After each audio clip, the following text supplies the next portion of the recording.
basic Excel environment.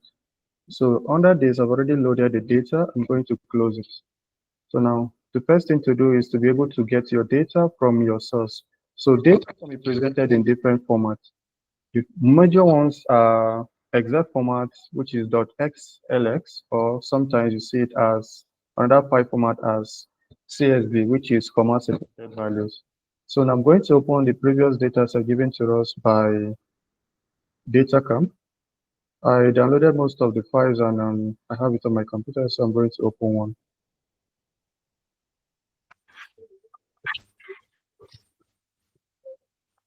So just by opening this, the data set, I have it here on my workbook. So now, there are very basic things we need to understand about what we're looking at here. The basic concept of Excel workbook is just having your data in a tabular form, in rows and columns. So each cell, each box you're looking at here is referred to as a cell. So now, and each of them have a coordinate. The coordinate is gotten by, or the cell reference is gotten or derived from the column ID and the row ID. That is, currently I am on column A and row 1. So if you look at the intersection here, column A, row 1, this will give you the first cell.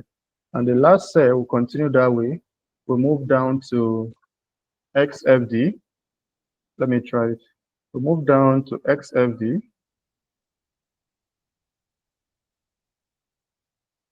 XFD 1,048,576. So which is the last cell in Excel. So most people will think Excel does not have limits. Of course, it has limits. You cannot go beyond 1,048,576 rows in a workbook, a single workbook. I think that is the first limitation of Excel. So the next thing we need to understand is that on the layout, we have what is known as a name box, and we have the formula bar.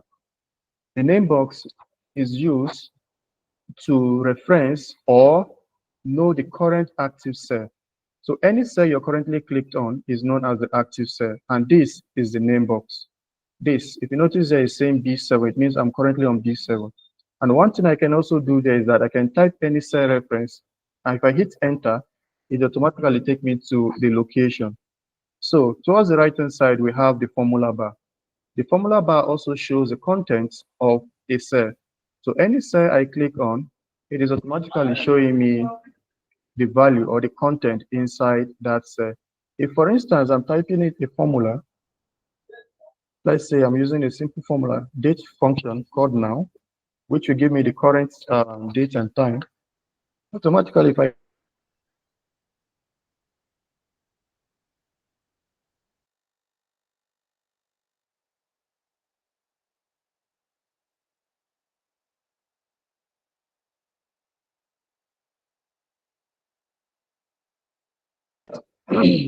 we are going to see just the formula there, which is now, and has its own function. At the bottom here, we have a sheet. But what if we want extra sheets? We can use the plus button here to keep on adding extra sheets. You can use the plus button to add extra sheets. And just by clicking on it, on the sheet name, we can navigate. So how then do we change the sheet name? If you double click on it and start typing,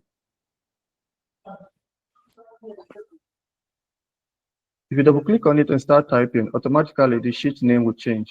You can double click on it and start typing, the name of the sheet will change. Another way is to right click on it and say rename.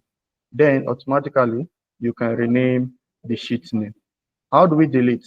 You right click and you hit delete. Please, are you guys with me?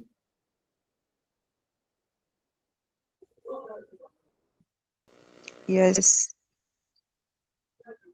Okay, so now I'm going to walk back to my first sheet, which is known as Google Monthly Stock Price. So inside here, notice we have what is known as a ribbon. This is the ribbon why we have multiple tabs. Okay, under the home ribbon, we have one important, very important group, which is called the number tab.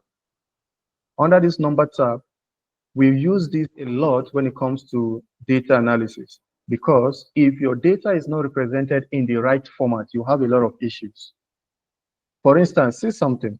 This is currently written as a number, which is 22.03. If I change this file format, the data type to a date, see what happens to this. But this is not actually a date. This is a number. So because we're changing the data type to a date, it is giving us a different value. So it is very, very important that we take note of the data type we're using. I noticed someone asked a question in the platform that she has a date. For instance, you have, let me use this function now, which will give you the current date and time. And she wants to get the year out of this date. Now, if this is currently in a date format, right? And I type equals to year, open bracket, and specify this cell, which is I4, close bracket. If I strike enter, see, it is giving me a very funny value here. This is not what we're expecting. We're expecting to see a year 2025, but we're getting 1905. So now the problem here is that this cell is formatted to be a date. So now to fix this, we have a common fix. Very, very simple one. It's just to change this back to general. And of course, we have the correct format. So you see, the data format we are using is very, very important while working with our workbook or Excel in general. So now the next thing I'm going to point out is we have the formatting function, which is called the font. For the font, of course, if you're familiar with Microsoft Word and the rest, we can change our font size, font style, increase and decrease, change color, highlight, and the rest.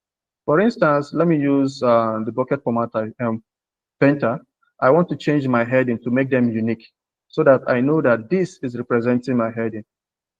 How do we highlight? If I click on a single cell, it is currently active on A1. So now how do I highlight multiple? I can double click on it and drag. Double click and drag. Do not double click, and if I double click and leave, I'll go into editing mode. No. Double click and drag, we highlight multiple cells. Now, if I go down to under my font group, I can choose a color for this. Let me use this. Then, if you notice the color is currently black, we can change the color to, notice the font color here, this. I can use this and change the color. Let's say give it white. Now, we are clearly indicating that the first row is our header. The first row is our header. Now, if we move further, we have another important section called the insert. Under insert, we do a lot of things. We do a lot of things concerning inserting pivot table, inserting charts, shapes, and pictures as the need may be. If we go down to another section where we have, okay, let me talk about the formula tab. The formula tab generally categorizes all the functions we'll be using in Excel. So when it comes to summation, financial, logical, text, date, and lookup functions, all of these are categorized under the formula tab. But there's another short way of getting this formula tab. Notice on the formula bar here, this section, there is an FX symbol here, this. Now, immediately we click on the FX symbol, it will give us a dialog box called insert function. And inside of this, we still have all those things highlighted up here. Notice this. These are all what we're talking about. These are all highlighted inside of this. And the good part of having this is that if I pick a function, let's say, let me work with date and time. I'm going to look for, dates. Okay. I'm going to look for the function I used earlier, which is called now. Now, immediately I click on now, notice what it is saying. It is saying the function returns the date and time formatted as a date and time. So it is returning the current date, your computer date and time, please.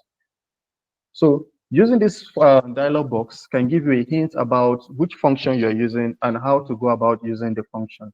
Okay, that aside, the next one we have is called the data tab. So under the data tab, we can do a lot of things here. For instance, we can get data from other sources, from a database, from a text file, from the web, which is web scraping, and others. For instance, if I click on this, notice we have different options here, different options to pick from. Let's say I want to get data from a workbook, an existing workbook. I'm going to click on from Excel workbook. Then automatically, it will bring up a dialog box where I'll have to select or browse through my computer to pick the file.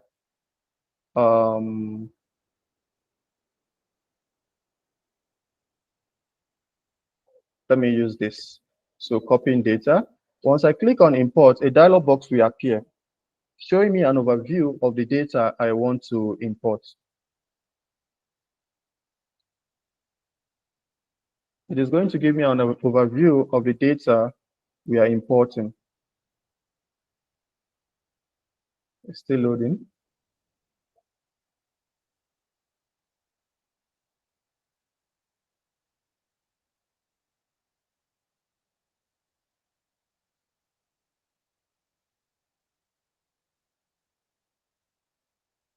Okay, now the workbook I just clicked on has only one sheet, which is called sheet 1. Once I click on it, let's try to see the overview. Now, looking at this, we can have a quick overview of the data we're trying to bring into our workbook. So now, for now, this data looks clean to me, and I think I will leave it this way. Before we go into data preparation, for now, we're just looking at how to get data from different sources, okay? So I'm going to click on load. So this is going to load the data on a new tab for me.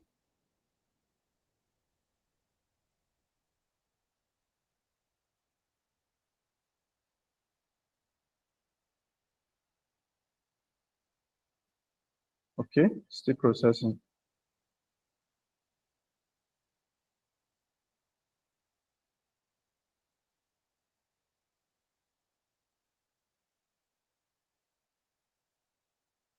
Okay, now this is what I have. It has automatically picked the data we have from a different file and imported it into our current workbook. So now any changes done to that particular file will also affect what we are dealing with here. Okay, that is the benefit of using a data connection. For instance, in most organizations, you'll be required to work with a database or with a particular file, and you will not have direct access to that file. Now, the only access you have to that file is the read capability, which means that you can only read data from that file, you cannot modify. So the best thing to do is to make that file come into or import that file into your workbook and make manipulations there. I can actually make manipulations to this data here without affecting the original file. But anytime data is being added to the original file, it will also reflect here. Okay, for instance, let's try it and see. This data has, I want to go down to the end. It has up to 1,000 rows. Okay, so I'm going to open that same file and modify it so that you clearly understand what I'm talking about.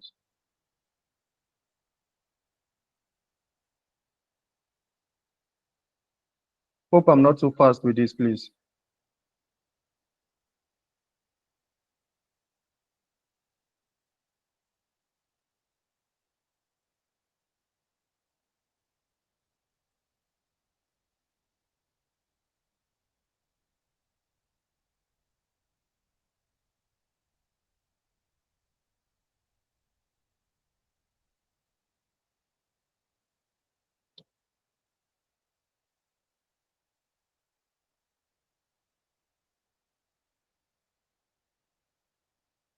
Okay, I just made some modifications to the data, and now let's try to refresh and see if this will come up live. Okay, I'm going to refresh the data. So I'm refreshing the data. Now, if we go down to the end, notice here we're having 1,000 rows, but now we have 1,001. It means something has been added to the data. Something has been added to the data, and this is it. This is what I added to the data from the data source, not from this particular workbook we are dealing with. Remember, what we have here is a connection to an original file, and this is not the original file. This is just a connection. Okay, so using the data tab, it is very important to have access. It gives us access to a file or a connection to other locations. Okay, now back to our workbook. From our outline here, we have creating a first formula. And one of the most basic formulas we'll ever get in Excel is the summation formula. The summation formula, which is a sum. Now, how do we write the sum function? It starts by saying equals to, and we're giving the formula, the name of the function, which is sum. Open bracket, now we need to specify what we want to sum up. We need to specify what we want to sum up. Let's say I want to sum up all the opening stock. All the opening stock. And the opening stock is actually located on column B. It is located on column B. So I'm going to start by saying B2, which is the start of the data, to the end of the data now. We have to verify the end of the data. What is the end of the data? Which is 121. 121. I'm going to type B121. Now, this is just one way of getting that formula. What if the data is too long that you can't get hold of the last one? The simple way of doing it is first click on the first cell, hold down your control and your shift and control key, strike the down arrow button. It will automatically highlight all the data on that column. I will do that again. The first thing is to click on the first data, which is B2, hold down shift, control, and hit your down arrow key. It will automatically highlight everything. So the next thing I need to do is just to close my bracket and strike enter. Automatically, sorry, this is formatted as a date. Let me change it back to number. Automatically, we have the total opening stock. The total opening stock. Now, what if we want to know the minimum and the maximum opening stock? So we have another function called the mean and the max.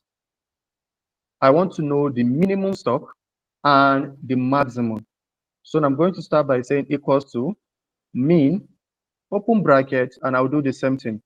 Highlight everything from beginning to the end, close the bracket, and strike enter. So from this, we can see that our minimum stock is 20.6. Now, what about the maximum? Let's check for the maximum. Open bracket, and I'll start again from this down to the end, close bracket. Now, I don't know, I formatted the whole of this to, let me change it to number. Good. Now,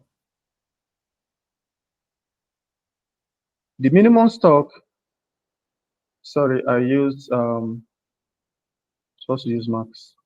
Aha. The maximum stock is 148, while the minimum stock is 20. So now we begin to get an overview of our data, what is going on under the open stock. Now, the next thing, can we look for the average? What is the average value? Now, to look for the average, we have another function called average. So I'm going to write by the side what we're doing here. This is sum, this is mean, this is max, and this time I'm looking for average.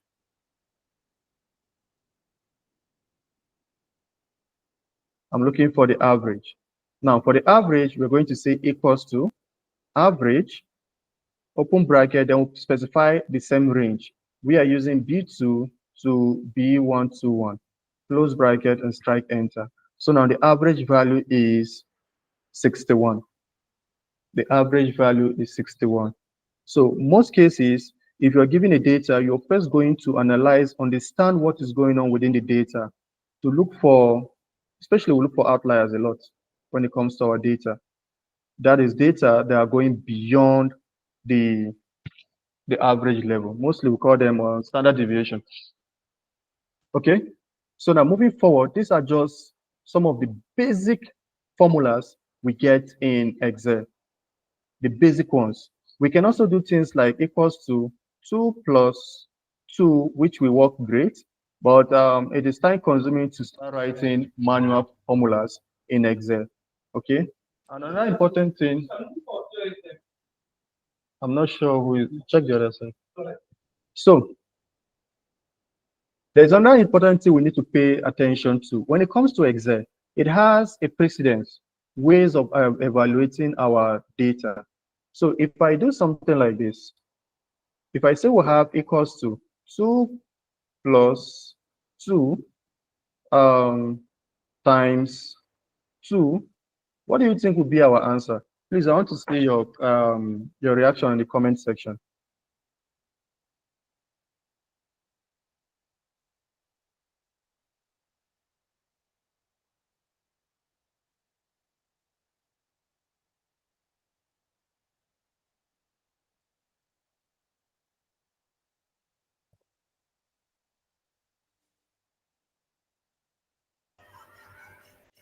Hi guys, are we there? You just asked for something, so I think our response will be very much appreciated.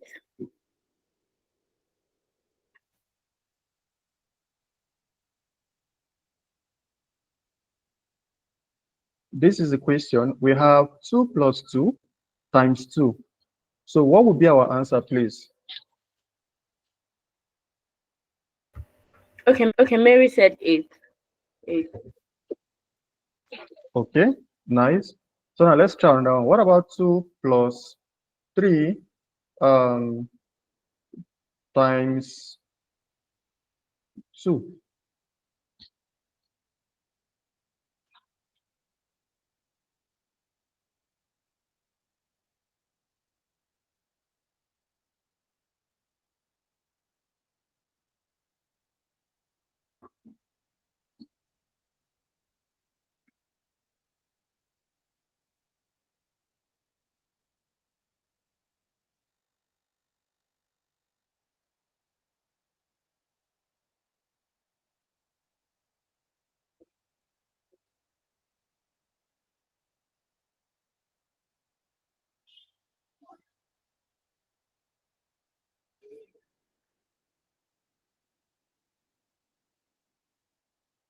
Okay, now thank you for that.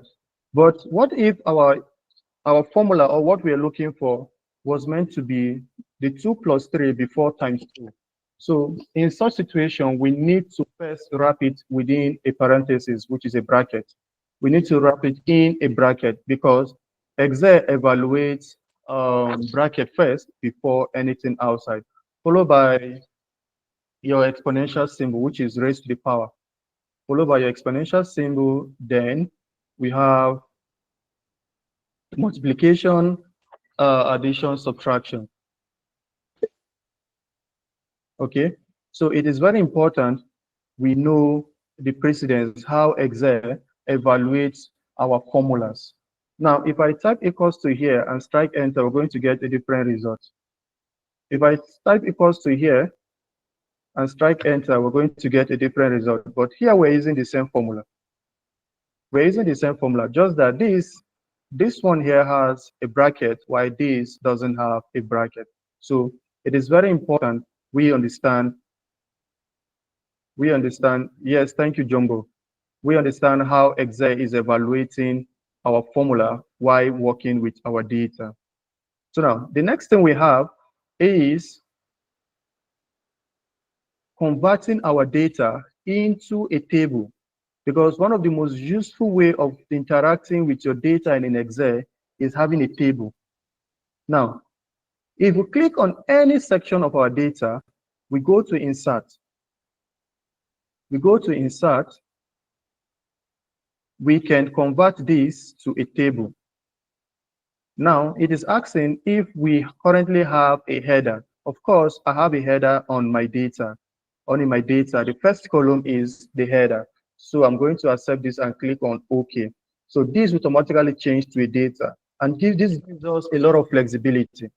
For instance, if you notice initially, we're calculating the open stock as equals to sum, open bracket, B2 down to B121. But with our current formula, we don't need to type everything. We just need to specify the table or the data we're dealing with. So this is going to be what? Equals to sum, open bracket, and I can call this table 2, which is the table name. Now, which data do I want to reference? I want to reference the open stock. Sorry, I want to use the open, close and closing. So I strike enter, we're still getting the same value. Now, what is the flexibility here? We don't need to know the end of the data. We don't need to know the end of the data. Automatically, if I go at the bottom of this and add a new data to this, if I add a new data to this, that table would automatically adopt itself. It will automatically adjust itself to suit our current need. Now,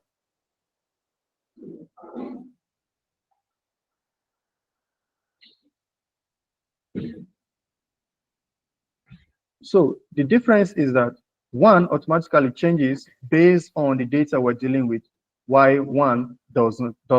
Now, how do I know, or how do I change the name of this table we're working with?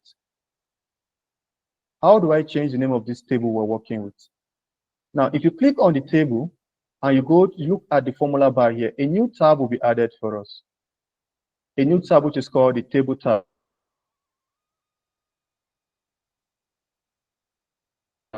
Now, towards the left-hand side, you can see here it is referred to as table 2.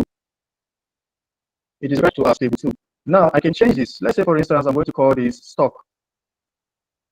If I hit enter, the name of this table has automatically been changed to stock. Now, let's click on the formula here. Notice here it is written as stock. The value is written as stock. It is no longer called table 1, table 2 rather. And what if we want to add another column? If you want to add another column, let's say we want to add total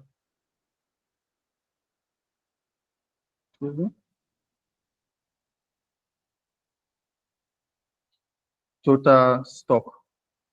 Now, if I hit enter, automatically Excel will adapt the current column to the existing table, which is an interesting thing about the table format in Excel. And within this table format, we can also perform simple things like sorting and filtering of data. Sorting and filtering of data. Now, remember we did something earlier called average. Now, what if I want to highlight all the data that has that have above the average units? So now we've already seen that our average is around equals to average, open bracket. We said we have stock. Now stock is the entire data. I just want to use open. Now close bracket and strike enter. I have the average as 61. Let's approximate this to be 62. Now to approximate this, we just need to change the number of position. Now we currently have 62 as the average. So what is my goal here? My goal is to highlight all the data we have there, the open stock, that are above the average price.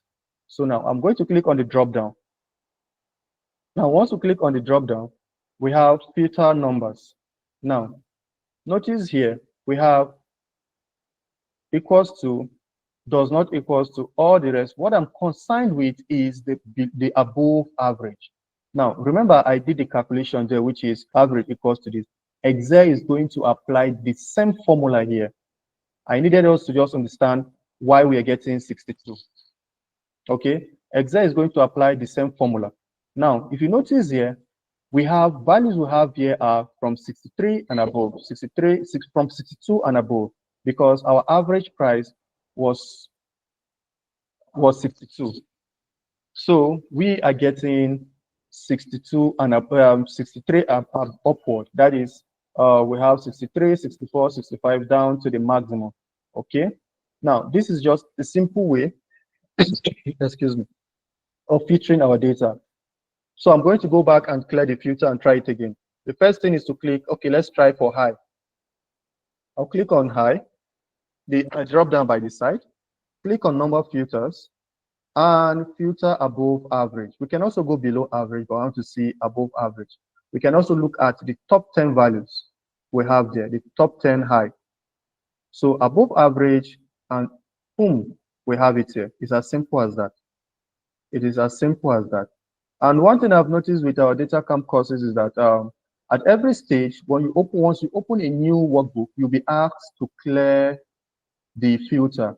So if you notice on top of all this, We have one that has a filter symbol. It means filter is applied to that particular section. Once we click on the drop down, we can just simply clear the filter. We can sort this data to be from highest to smallest or largest to smallest. So let's look at the largest to smallest. So from this, we can see a simple overview that our largest value here is 151. Okay. Please, any question? Any question, House?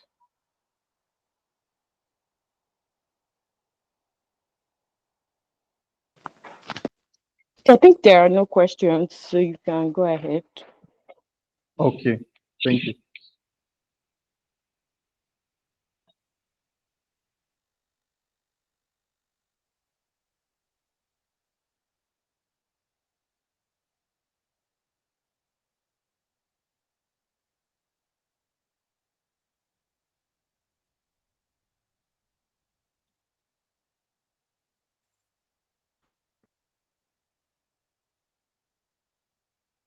Okay. So now, the next thing we need to look at is the sort and filter tab. There was one question that was asked, forgetting which module, which has to do with the custom sort. The custom sort. That is, let's say you want to sort the data two ways. You want to first sort the the date and the open stock. The dates and the open stock. These are two conditions. You want to sort the dates and the open stock, not just the date. If I go directly here and say I want to sort from the newest to the oldest, I have my date arranged this way. But I don't just want to sort this way. I want to sort from the newest and the minimum of the open stock. So now how do I do that? First, I click on my data, go to the filter and sort tab. I have it here. I'll click on custom. Now, under this custom, we have options here to manipulate. The first one here is highlighting the date, which says we are filtering from the newest to the oldest. Okay, I want to add another one. I want to add another option that will filter the opening stock from the largest to the smallest. Let's keep it that way. I'm filtering the values now from the largest to the smallest. Take note, we are doing two things here. The first filter will be applied to the date. After it is done applying the filter to the date, the next thing is going to be applying the filter that is largest to smallest to the open stock. If I click OK now, our data will be transformed. Our data is now transformed. Now it is transformed in two ways. Notice at the top here we have the date and the open stock being filtered together. It means we are filtering the newest data and we are looking at the maximum, the newest and the maximum. So what is this actually implying? It means that among the newest data we have, which one is the maximum?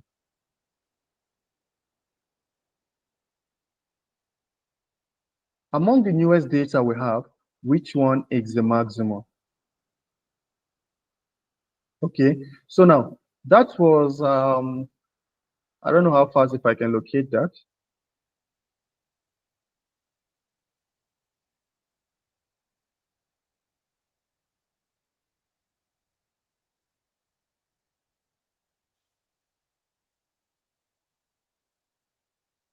That's the side, the data is far, far away from me. So now, for we to sort out data in given two conditions, we need to use custom sort. Custom sort is the best fit when it comes to sorting our data in two different dimensions. Okay. So now, the next thing we want to look at, let me open a worksheet or a previous exercise and see how we can can solve a question on it before we move on, please.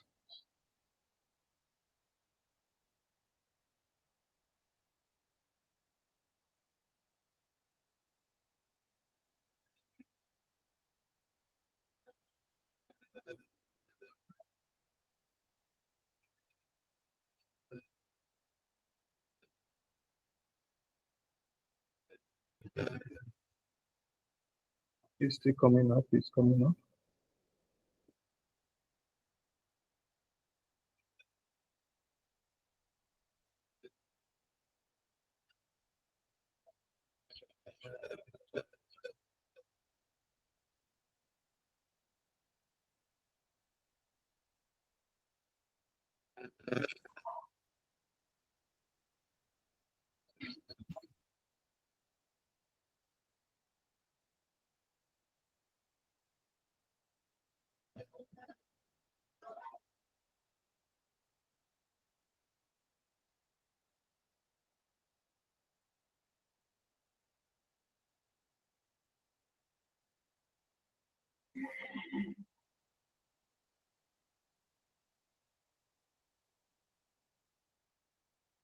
Please bear with me. The data is still coming up.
Okay. I'm going to open a new sheet called working with structured reference.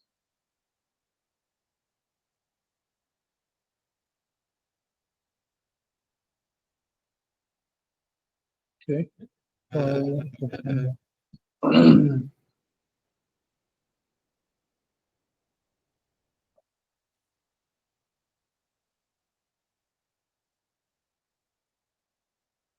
Okay, open.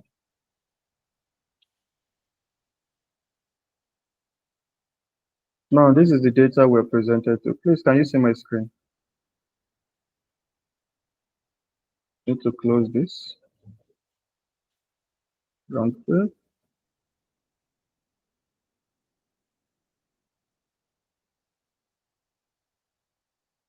I need to share my entire screen.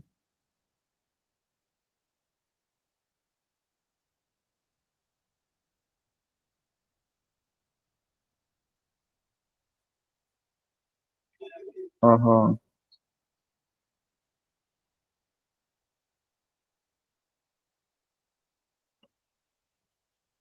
Please, if you can see my screen, give a thumbs up.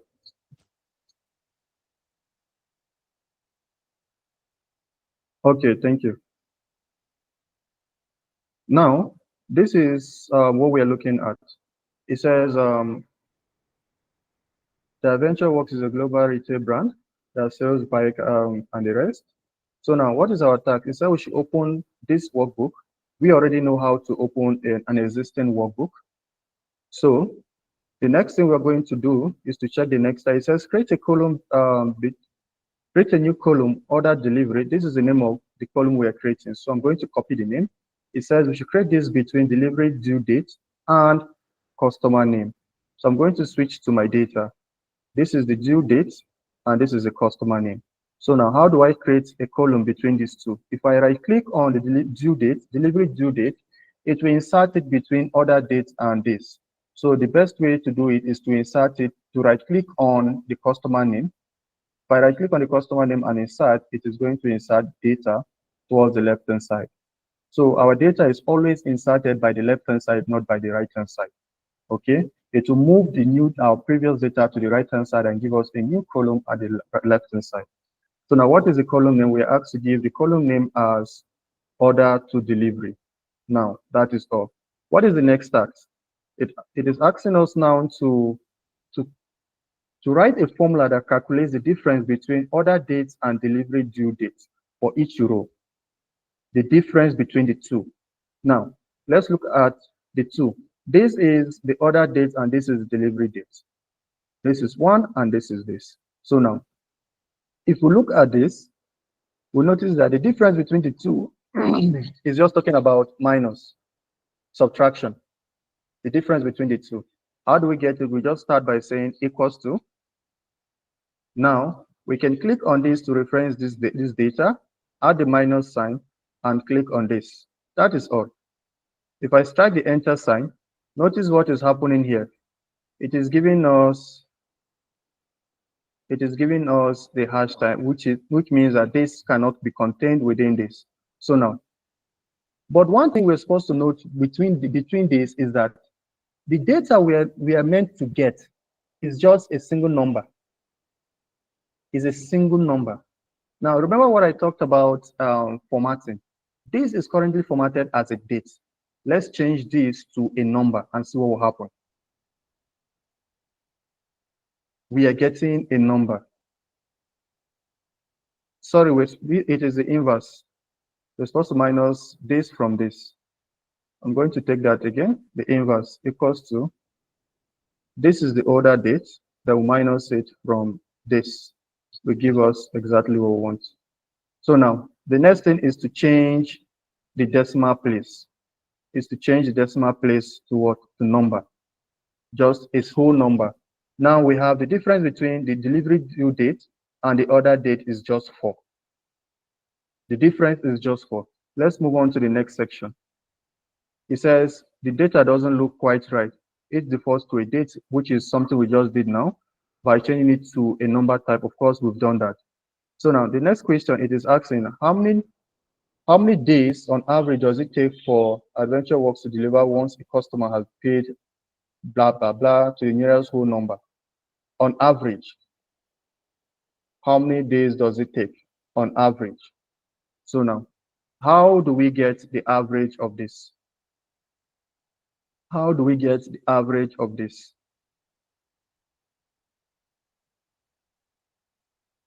It's a simple question, guys. How do we get the average?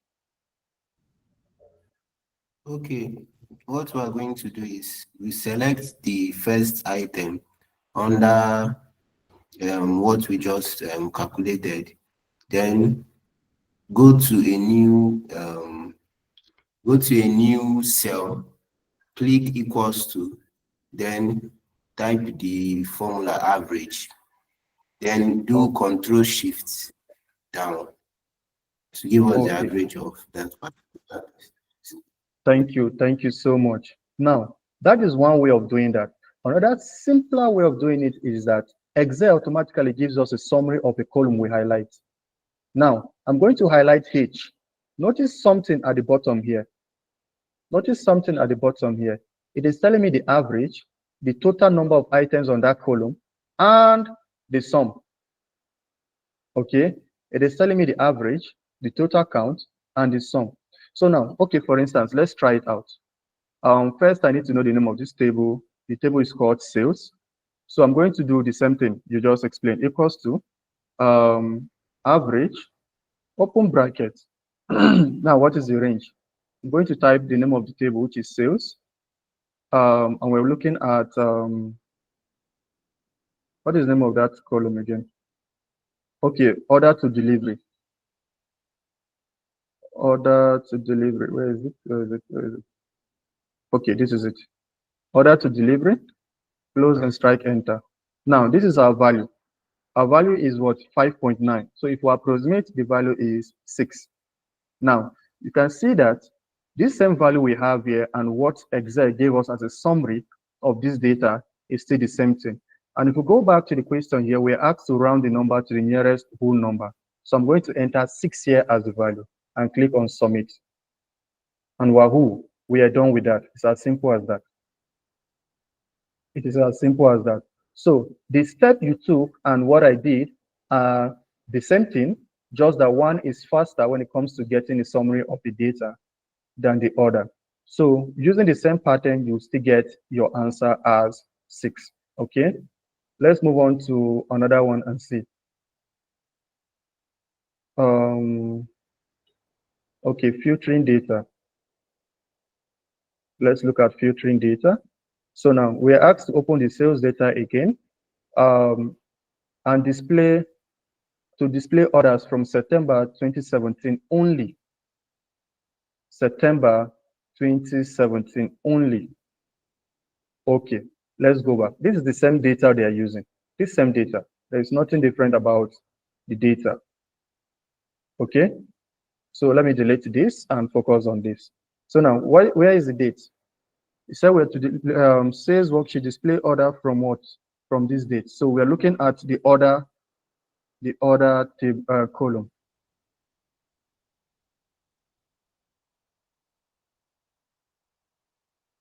Where is our order column?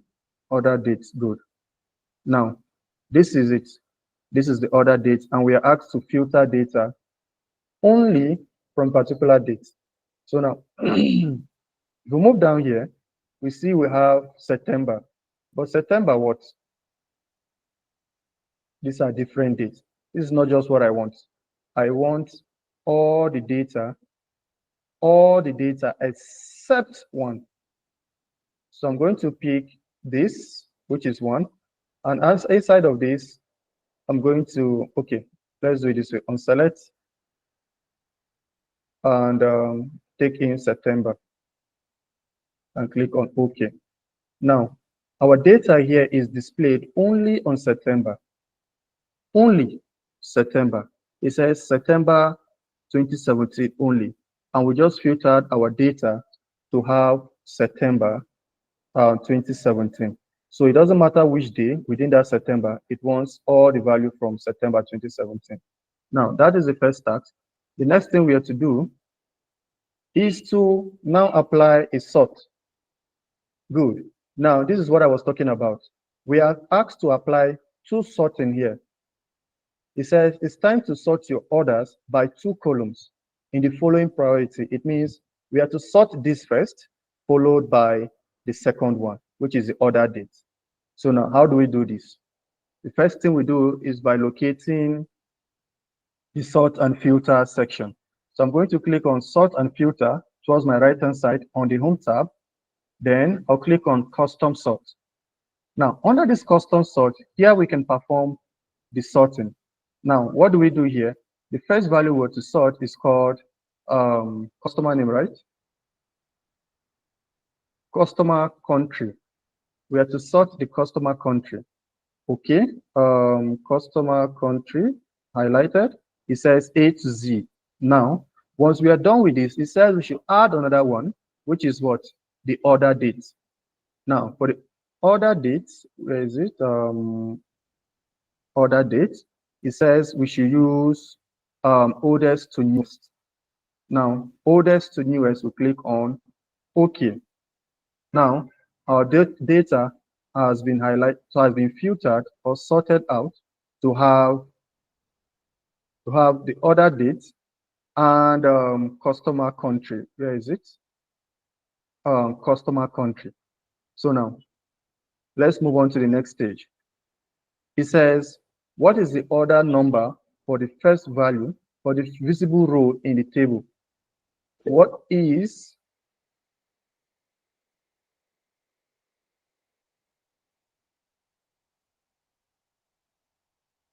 okay, we're coming to that, sir.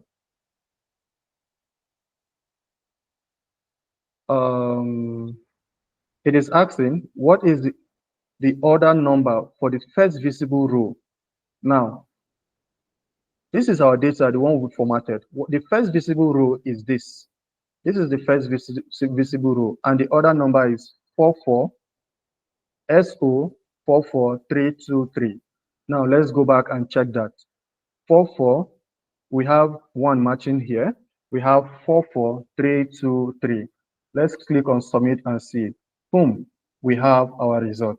Now, one thing we should be careful of, if we just go back to the normal way, I'm going to do this, undo. If I go back to the normal way and sort this data, the date from oldest to newest. From oldest to newest, our data here, the first visible row will not match the exact data we are dealing with. It will not match the exact data. Notice here it is 43679. Why? From our result, we got 44323. So it is very important to follow the exact steps provided to you.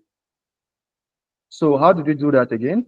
We first went to the sort and filter. We highlighted custom sort. Sorry, we did something here first. We highlighted this September. We are working with September. Okay. Then we sorted the data, custom sort, and we did order dates. The first one is country level. So this will be country name, customer country, A to Z, and order date,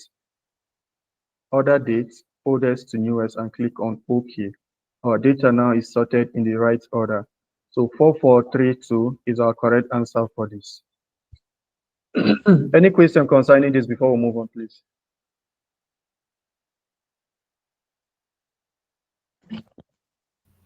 Yes, sir. I just want to ask a question. I don't know if you can go back to the worksheet or workbook. At the heading, unless I Go on, hear sir. I me. can hear you. Yes, I can hear you. Okay. If you notice at the heading for each column, they are not like arranged well. Like if you notice this other quantity, the Y is not showing, and item cost too, the T is not showing. So how can we like make all of them instead of editing it one? How can we make all edit all of them at once? I don't know if there's a way of doing that. I don't know if you understand my question. I understand what you're saying. So we can highlight all. We can highlight all and double click automatically. I will do that again. Now, you want a way that in such a way Yes, that I've tried it, it all, did not work. Tried it, it did not work. okay, where all the column data, the heading or the headings are displayed at once using a single click. Now, the first thing is I'm going to highlight the heading. See, I'm highlighting from the letter A. I'll keep on highlighting. I'm still dragging. I'm still dragging. I'm still dragging. And I will stop at the last one, which is Q. Now, notice between the lines, between the letters, there is a line separating them. So I'll take my cursor to one between the two and just double click. Immediately I double click, automatically it will expand all to fit the first data there or the largest data. Can you try it again? I just did the same thing now. Please try it and see if it is giving you the right format. Okay. Okay, sir. Thank you very much. You're welcome. Any other question, please?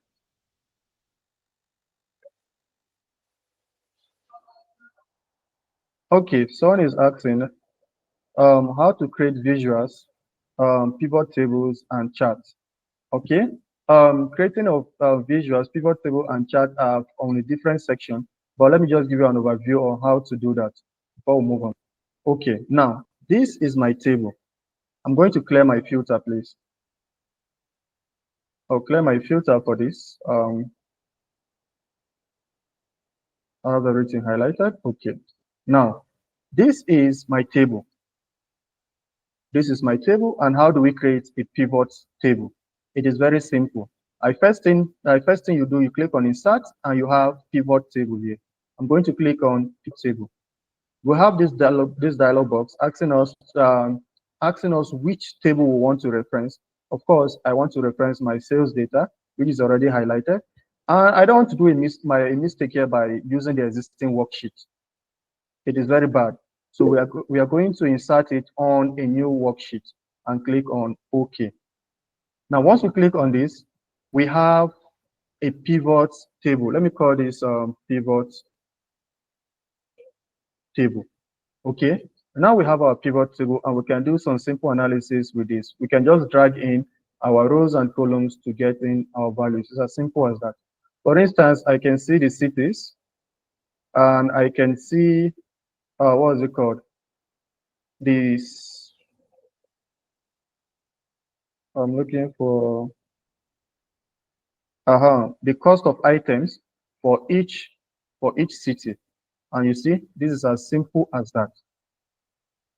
It is as simple as that. So it's just drag and drop, drag and drop, drag and drop, and that is all about pivot.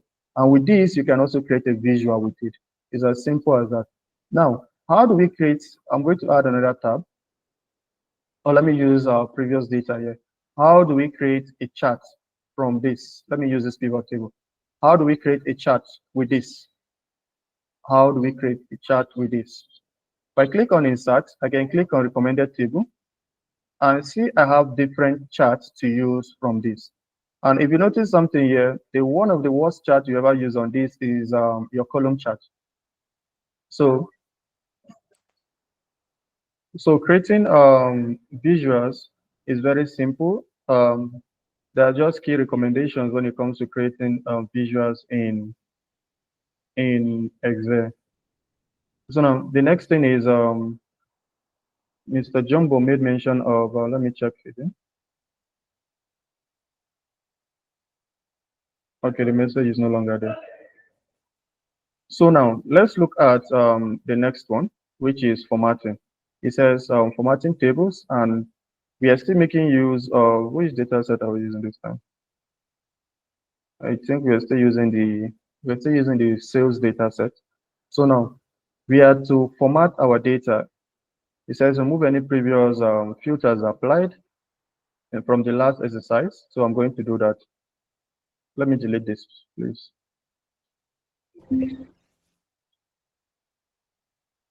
Sales sheet, I don't need sheet, so I'll delete. Okay, this is the sales data set, and okay, I think I have one. Okay, none.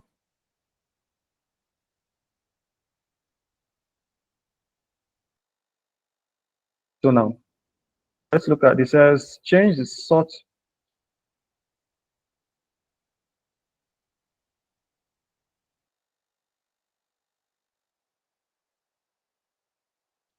So I've sorted the data to be in ascending order. Okay, let's move to the next stage.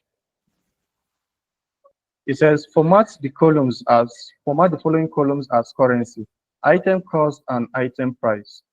Okay, so let's do that. It says we should format this and this as currency. Okay, how do we do that? The first thing is to highlight the column we want to format. I'll highlight everything under that column, go under the number section, and I have currency format here. But I can go further and do more. I can go to more number options. And under this, I have the currency option, and I can select which currency symbol I want. So let's say we want to use dollars currency symbol. No specification whether we should add or remove decimal place. So we're just going to format this to be in 2 decimal place and click on OK. Now, it's as simple as that. We have this formatted as currency, and I'll do the same for this. I can use this tiny node here by the bottom right hand side, or I can go directly into the general option here and format that. Okay, so I'm going to use this. For some of you, your currency symbol will be on dollar, while mine is on euro. Okay, so it is a very simple fix to change that. We can also change this if you want to Naira symbol or whichever symbol you want, as long as it's here. For Nigerians, we can look for Hausa, Igbo. I think those are the current Naira symbol in you see, we have the Edo, Fulani, Naira, and the rest. So we can use any of these aside the dollar. Once I click on this and click on OK, notice we have the symbol attached to our letter, but for this sake, let's use the dollar symbol. Let's just use the dollar symbol. Okay. Now we formatted our data into dollar currency symbol. And please, there's one important thing we need to note. If you format a data, especially currency, notice the cell content is showing dollar, But if you look at your formula bar, there is no dollar. Some mistakes I've seen is that some people who want to do this, they'll go and type in dollar and specify their value and strike enter. This is not a currency symbol. Because if I try to do this, let me show you. If I try to do this, 12, let's change this to a simple number, 10. If I try to add these two values, it will not give me the answer as expected because this is not a number. Equals to this plus this is going to give me an error because the values we are trying to add, they are not numbers. But looking at it, it's showing as if this is a number, but this is not a number. This is a text. Now, if we attach a currency symbol this way, format this to be as currency.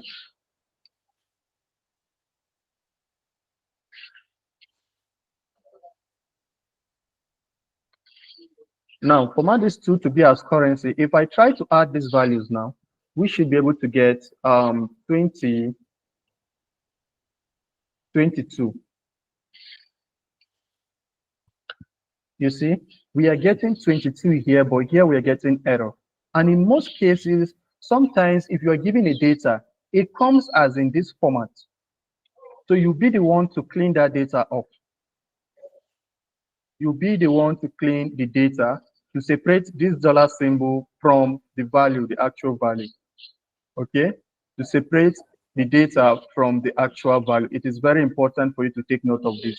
Because sometimes if you go through your data, you notice that by looking at it, you know that the sum of that value is supposed to be greater than what you're getting. But anytime you use the sum function, you get a different value. It is because some of the data have unnecessary formatting added to it, okay?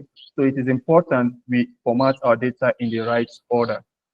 Okay, moving on. Please remind me, I will show a simple trick how we format or we can separate this data. Okay, someone should remind me after we're done with this particular section. Okay, the next thing is we move to the next section by saying it says here, format the following columns as number with 0 decimal place. That is sales order, line key, order quantity, and order to delivery. So we are formatting 3 columns here into numbers with 0 decimal place. So I'll look for the first one. This order to delivery, I guess we've already formatted that one to number. This is formatted to number with 0 place. So I can skip that and move to the next one. Which other one do we have? Where is it? Where is it? Where is it? Okay, this is currently on general, and we are asked to format this to number. So I'm going to change the formatting to number. When we change to number, we are getting the decimal place. We have 2 options. We can use this to reduce the decimal place, decrease, or sometimes we can easily click on this and change the decimal place the way we want. We can modify as pleased, okay? So we click on OK. It's as simple as that. We have 2 ways of doing that. If you are not comfortable with this, you can go directly into this and change it to the number of decimal places you want. And the next one too, it says we should we'll change the order quantity to a number. Currently, it is on general. So let's change it to the right data type. So I'm going to format this into 1 decimal place. And we are done with that. We are done formatting this into a 0 decimal place. We move to the next one. It says format order text, order columns as text. Now, this is funny. Looking at this, how many columns do we have here as text? I know we have this as text, so I'm going to change, sorry. We have this as text. I'm going to change this to text. Where is my text? This is text. Good. I have customer city, which is a text. I'm going to do the same thing with that. I have these 2 are also text, so I'm going to highlight the both of them. Okay, sorry. We have from this point here to the end, they are all text. So I'm going to have highlighted them and I'm changing it to text. Now, let's count how many columns do we have text. We have 1, 2, 3, 4, 5, 6, 7, 8, 9. We have 9. We have 9. Okay. Since we have 9, can we move on to the next stage? It says, how many columns are formatted as text in the sales table? We have 2, we have 10, and we have 3. We have 2, 3, and 10. And we counted 9, which is not correct. We counted 9, which is not correct. There is one we did not count. Let me show you. Remember, the order number is also a text because it has SO. It has SO with a number. It means this column is also a text. So we need to format this section as a text. Okay? We need to format that section as a text. Now, let's do it again. We have this as 1. We have 2. We have 3, 4, 5, 6, 7, 8, 9, and 10. So now we have the correct answer for this as 10. Most people want to give guesswork for this because the highest number is just 10 and they use 10 to guess, to play around this. But the correct thing there is to ensure that you understand the data we are dealing with.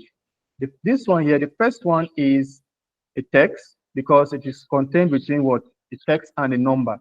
So once you have a text and a number joined together, that thing is automatically a text.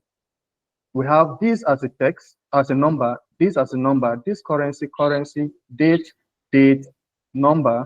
Then the rest of these are just bunch of text. Okay, they are all bunch of text. So let's try and submit to see our result. So boom, we have 10 as the correct answer for this. Any question, please?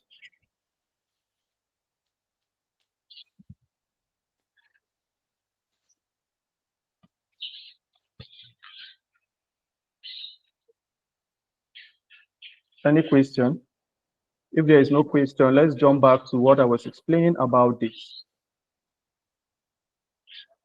Okay, looking at this data, we have $10 in the same cell, the dollar symbol and the number in the same cell, which automatically renders this as a text. Now, there's another useful function we normally do to check about the outcome of all this. It is called isText. Now, isText will tell you if a particular data is a text or a number. And see here, it is telling me that it is true. But if I come to the section where we have a number, it is saying false. It means this value here we're looking at is actually a text, not a number. But these two here, they are not text. So you see, we have useful functions to tell us whether a particular data is a text or a number. So looking at this, we can tell that this already is a text. So now, simple cleaning tool. How do we then change this data to a text? Currently, you can just go in and remove the dollar sign to make it a text. But when you have a large data set, it becomes a problematic. How do we do this in an efficient way? If we go down to the data tab, we notice we have a column called data tools and we have text to column. I'm going to click on that. Now, looking at this, we can see that we have different options. We are going to use a fixed delimiter and click on, delimiter and click on next. Now, if you look at the data we want to separate, what is the data, the unique thing we want to pull out? We want to pull out the number from it. Okay, so now I'm going to use the dollar symbol there. I'm going to use the dollar symbol to separate it. Sometimes you get different data. Some will have comma separated, some will have semicolon, some will have a dash, and the rest. So, but our data currently have, what is it called? The dollar symbol. I'm going to click on next, and notice this has been separated. So we can also do another unique thing here by specifying the data type, okay? But for now, let's click on finish. Now notice something. Our data has been separated. We no longer have the data with the dollar symbol, but we have the number alone. So if you have a large data set, it is best for you to just highlight everything on the section. I'm going to undo it, highlight everything, go to the data tab. Under data tab, we have text to column. and use the same procedure. We are formatting using the $symbol. So click on next, and we want to just leave it as that and click on finish. Now notice this, we have the numbers separated. So in a large data set, this is one of the easiest way to separate your text from numbers, or separate first name, last name from each other. Okay. Now back to, okay, Jumbo, please, you can ask a question.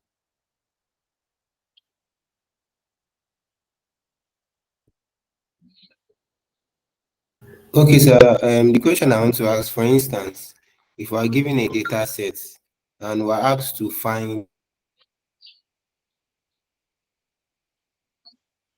we're asked to like extract a particular set in that,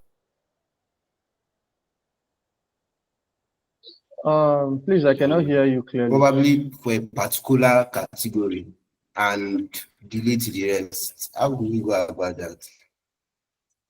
Can you repeat the question again, please?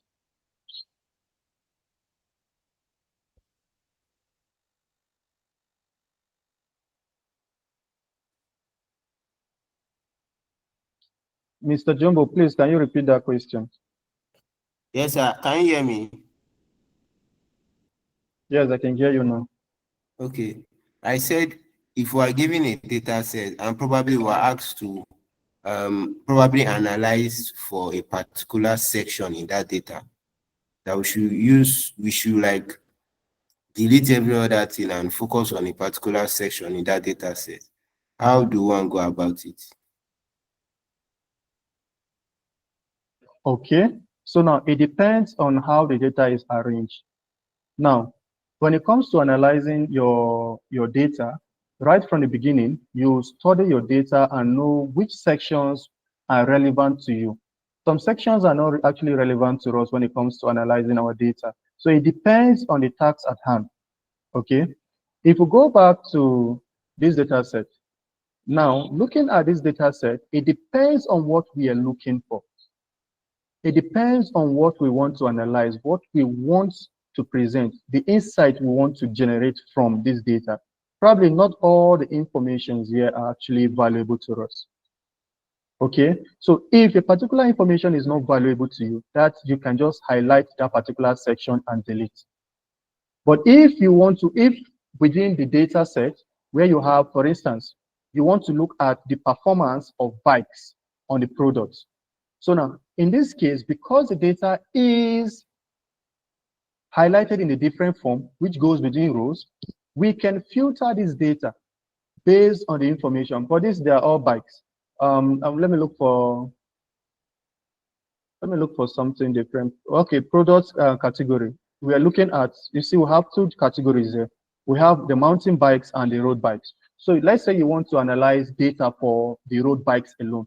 You can simply deactivate the mountain bikes and highlight only road bikes. Automatically, all your data now has been filtered to contain only road bikes. Okay, so it depends on the task at hand. So the tags will determine the data you are leaving, the particular column you're dealing with, the data you're extracting. As example, when it comes to analyzing or cleaning your data preparation, you don't just go into your data and start removing columns or cells that are blank. So now you need to go back and analyze how the impact of removing those cells in your data. If removing those cells will affect 60% of your data, then you need to look for another strategy. Okay, so all this depends on the type of data you're working with and the information or the insight you're looking to derive from that data. Okay.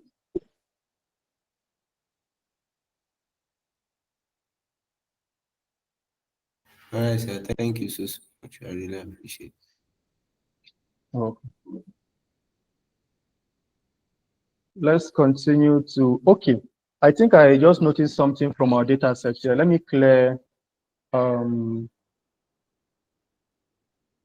is it? I have a filter on my data. Let me clear, okay, this clear filter. Now, let's take a look at this real life situation. Notice this, we have order number. And under this order number, we have two things attached. We have the SO and the number. We have the SO and the number. We can look for a way to separate this. We can look for a way to separate this.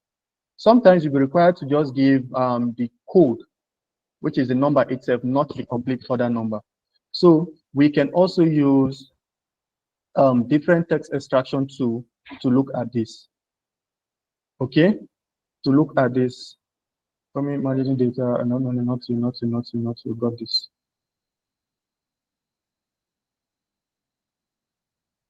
Not you. I don't want you. What's this? Make column header bold. Manage it. Format. Ensure new data entered in the column match the data type. Manage. Naming a range of cells to reference blah blah blah. Adding subtotal.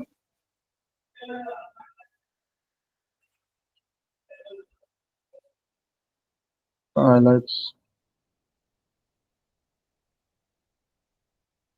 I want to open that tax and this thing is giving me what I don't want.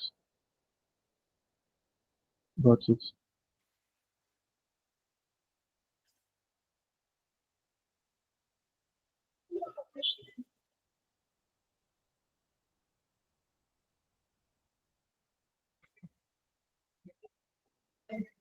Network is slow. Aha.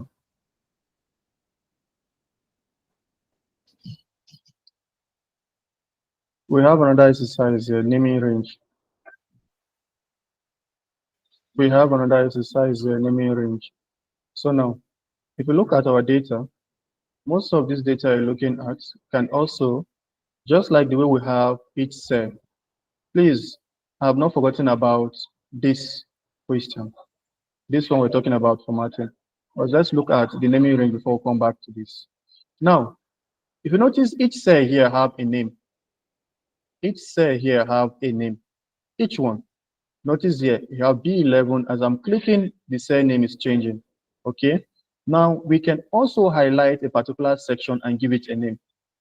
Let's say I want to highlight, let's work with item cost. Now, if I highlight the whole of this, where is my data? You come this way. Okay.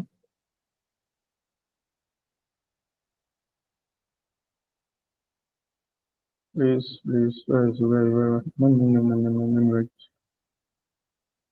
Where is the hell?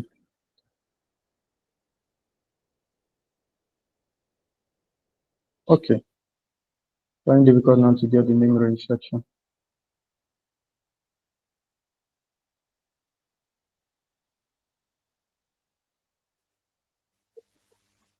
Looking for an option called name range. Aha. Good. I've gotten it under formulas.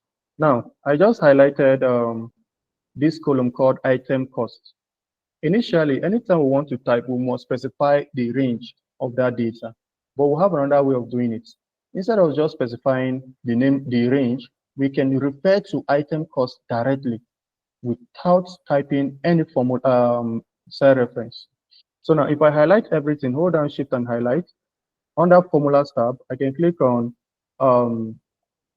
Define Name Range. Now, what will be the name range? Let me just call it item cost and click on OK. Now, what is the benefit of this?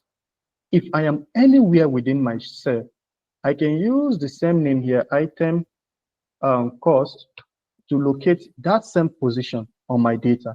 That is one. The next one is, if I want to find the total sum of item cost, I can just say sum, open bracket, item cost, and close bracket. This automatically refers to that particular section of our data. That is what is known as a name, a data name, or a section name, or a range name. Okay, so now what we are looking at here is talking about the name range. So we have naming range. Which data set is this? Let's go forward to see the data set. Okay, it says Numerical values like item price are more likely to be used in future calculations and formulas. Select cell with values in them from the item range price column. So now this is what we are selecting. So let me select that item price. I'm going to select everything. That is one.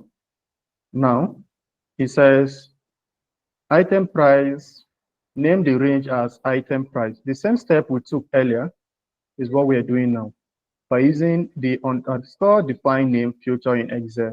So now what we are doing now is just to go back to the, mostly if you're on a different tab, you click on the formula tab, you click on defined name. So now under this, we give it the name as item price. So if we look at this, it says the name range should be this. Okay, the name range should be item underscore price. That is what I just gave it did here. Now the next section is just to click OK. So once we click on OK, we are done with that. Let's move on to the next stage. It says repeat the range process to the naming process for quantity column using quantity. The same process we did. So we have to use the same thing, but this time we call it quantity. So we are looking for order quantity. Is it order quantity? Yes, order quantity. So I'm going to highlight everything and apply the same thing. Under this, define name, this will be called quantity and click on OK. So we are done with that section. So the next thing is what? It says in R1, create a new header called order line price. It says in R1. So let's go and look for R1. This is R1 and the heading should be what? Should be order line price. So now to the next section.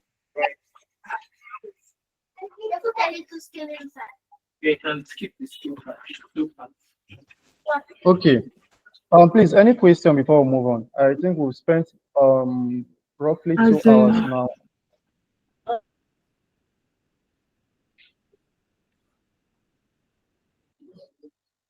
Any question, please?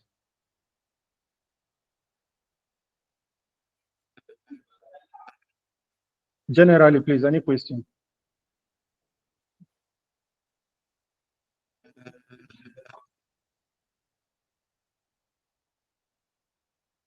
All right, Mary just said she has no questions. So I think there has been no questions so far.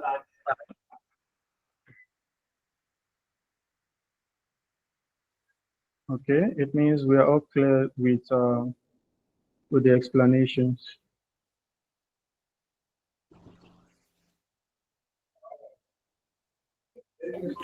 Oh yes, I believe so, because they were all asking questions. So I think if there are no more questions, we might just call it a day. I'd like to say a big thank you to Alfred for taking out time. I mean, even while teaching you, I was thinking it was just going to be okay, maybe 1 hour max. But I'm really grateful. Thank you for taking time to actually really explain all this to us.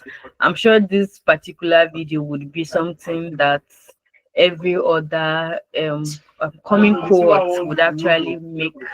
I'm sorry for the background noise. That coming cohort would actually make reference to, because it would be very much helpful for them. So we're looking forward to another class with you, and we're just sure that it will be as awesome as this. So thank you very much, Alfred. Stop recording. Thank you very much,